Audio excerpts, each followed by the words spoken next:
Hey guys, hey everybody, girls too, ladies and theys and thems, whoever. Here's a box design. I'm not sure what subwoofer is good in here, but fortunately, you get a horn resp file so that you can put it through here. Otherwise, here's the horn resp. It's a backloaded horn, is what I'm simulating it as. That's not what it actually is. It's a tapered transmission line, and it's kind of like a ported box. So right now I've got the SCAR SDR10 in the simulation here. Let's run it. Let's see what that looks like. Not super great. You could use it in there. You could put it in there and it would make bass. Uh, who knows if it'd be good? Looks pretty underdamped to me. So let's go put in a 12-inch driver. Let's try this SDR12D2. Let's try that. Acoustical power. Oh, it's got this kind of goofy shape here. Tuning is at 32 hertz, so that's right over here. And we got kind of a big happy hump going on right here. I guess, if that's what you want, then that's what you want. I don't know what driver exactly is the one for this thing. If I put in my power acoustic, which is a magical subwoofer that doesn't really exist in the real world, then it looks pretty flat and nice. Wow, look at that. I promise there's some driver that you have, and you've got it, that'll work good in this thing. I just don't know what it is, because I was simulating this thing, but I had made a mistake in one of my measurements, so I was simulating it as a totally different thing than what it was, with a totally different tuning, and now it's a little bit borked. Now it seems a little bit wrong. This is a 15-inch driver. Was it the SCAR DDX I put in here? And now the output looks pretty good, but this is a 12-inch subwoofer box. So again, not sure which driver is going to be good in here. I don't know, man. Maybe the DDX12 would be okay. It'd probably be kind of underdamped. But if we look at the GRS12SW4HE, let's see what that looks like. All right. Big old hump ski here, and then it's kind of falling on its face. It is what it is, man. It is what it is. Determine if you want to use it or not. I don't know. I don't know. I got all done making this, and then it wasn't what I meant it to be. Here's a driver that should never go in here because it's a full range. I'm kind of tempted to put it in here. It's an 8-inch full range. Is it really going to sound good in here? I don't know. Kind of seems like it's going to run out of excursion long before it sounds good, but it is what it is. You drive this off how much power are we having in here?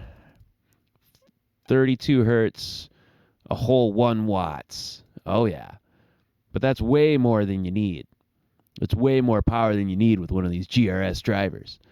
Nah, just kidding. So I'm tempted to do some weird things with this, but as it is, I'm just putting it out there. Anybody out there that wants to use it with a Sundown XV212, let's see what that looks like.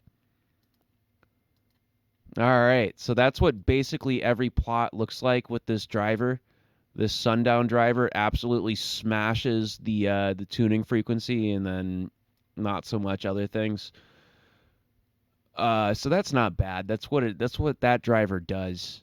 That's what that thing does, man. The DDX10 is going to be super underdamped as well. So let's just look at that because it's kind of fun. Yeah, look at that. It's a terrible shape. That's terrible. What's going on there?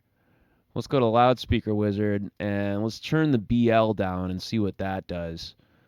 So the driver, let's turn Lossy LE off. Let's look at the power here. And let's turn the BL way down and let's see what happens to the curve here. Oh, the curve's going all crazy. Oh.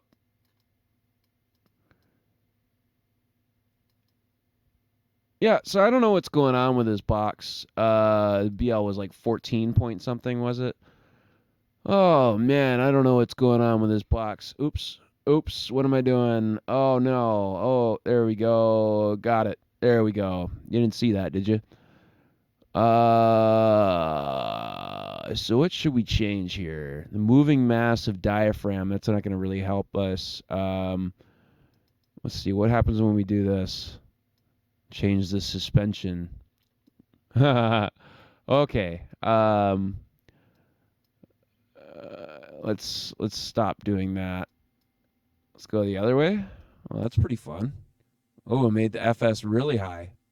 All right, so I don't know what I'm doing there, but like I said, you got to find a driver that works good in here. Then it'll work good. Supposedly, this power acoustic works well in here. I think the specifications on this driver are Looney Tunes specifications, but if you had this driver with this specifications, look, it'd be pretty good. Be pretty good. Be pretty typical. The SW4 has like no motor force, so we'll see what this does. Yeah, isn't that terrible? That's not what you want. And that's the result of having like very low motor force on that thing. Okay, so it is what it is. Dude, it just is what it is, man. Let's imagine the Comp VX 15-inch. Let's imagine that fits in this box, and let's do that. Oh, yeah, that wouldn't be too bad. That'd be pretty all right. Yeah, I don't know. I don't know, guys. I'm putting this one out here. Just if you want it. I don't know. I don't know if it's good.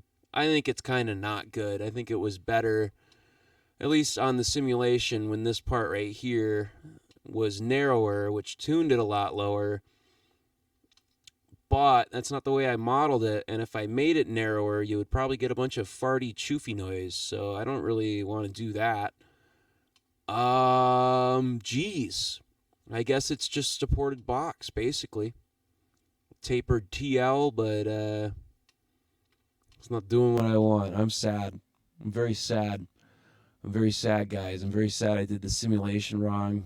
I'm very sad. I don't know, man. Donate to my Cash App. Donate to my Cash App. Link for download in description. If you find a driver that works really great in here, just let me know. If you want the design, you like it, that's why I put it out here. I'm feeling very disheartened about it. I'm feeling very sad about it. It's different than how I thought it was, but I don't know. Maybe you still find some use in it. Also, there's a 10-inch baffle in here. If you go look at the parts, I put in a 10-inch baffle for you. If you want to put the cutout for your subwoofer more on the other side, on this, say, the side with the port, that's the right side. The side without the port is the left side. If you take your speaker and you put it basically all the way over here, all the way over to the left, as far as you can get it, then let me get this here. No, it's paste in that same driver. So then you cancel out that problem way up here, and you get a little bit more bandwidth. So you get a nicer roll off when you low pass at 100 or whatever. So if you want to do that, that's cool too. No problem doing that. I just didn't do it in this model because when your phase weirdness cancellations and stuff that happen in a box go on and it's passed by a long ways already where you're going to cross over, I mean, I don't worry about it that much. Okay, so also I'm just really tempted, really extremely tempted to put this tiny little full range driver I have into this, even though I know it's absolutely going to go beyond its excursion limits, even if I just put it on like a watt. I'm really tempted, guys. I'm really tempted. Oh well. Oh well. Downloads in the description. You get everything you see here. Everything you see here. You get the parts. get the title page, you get the model, you get the horn rest file. I'm putting the horn rest file in there. That's that tapered 1227 file there. I might change the name of that because that's when I thought it was 27 hertz, but I might just keep it the same, even though I know now that it's tuned at 32 hertz and I messed that up. Oh well. Oh well. Oops. Uh-oh. Uh-oh. Got a problem here. 32 hertz. There we go. All right, now everything's fixed. File save. All right, guys, you have a good one. If you like the design, build it. If you don't like the design, that's cool too.